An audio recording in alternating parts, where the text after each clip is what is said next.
السلام علیکم ورحمۃ اللہ وبرکاتہ۔ قرآن پاک بار بار ہمیں یاد دہانی کرواتا ہے، مگر وہ تب ہمیں پتہ چلے کہ جب ہم اس کو صرف پڑھنے کی بجائے سمجھیں۔ یہ فارمیلٹی نہیں کہ اسے ڈیلی کی بیس پہ کھولا، ایک رکوع پڑھا، ایک پیج پڑھا اور کہا کہ لو جی میں تو روزانہ قرآن کی تلاوت کرتا ہوں یا کرتی ہوں۔ قرآن پاک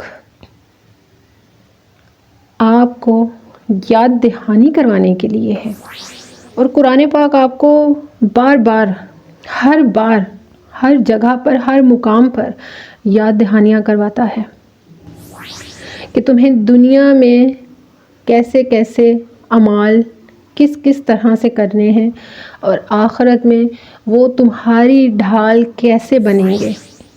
ہر بار آپ کو یاد دہانی کروائے۔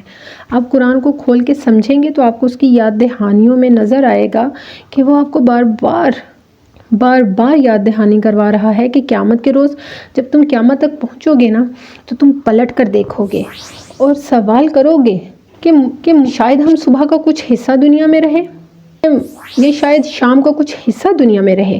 سوچئے آپ اپنی زندگی کا جتنا بھی حصہ گزار چکے ہیں، آپ اپنے ساتھ کیا لے کر جا رہے ہیں، آپ کے پاس کیا ہے، آپ نے اپنے ساتھ کیا کچھ سمیٹ رکھا ہے لے جانے کے لیے۔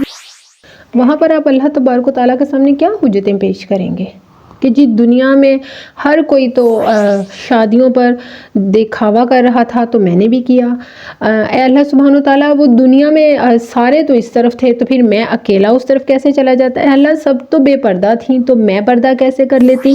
اے اللہ ہر کوئی 4 5 شادیاں کر رہا تھا، ایک یا 2 مخلص بیویاں ہونے کے باوجود بھی تو میں تو اے اللہ وہ سب ڈرگز لے رہے تھے تو اس لیے میں بھی ڈرگز لے رہا تھا۔ اے اللہ ہر کوئی تو نماز نہیں پڑھ رہا تھا تو پھر میں نے بھی تھوڑا اتنا ہی نماز کو پڑھا جتنی مجھ سے پڑھی گئی۔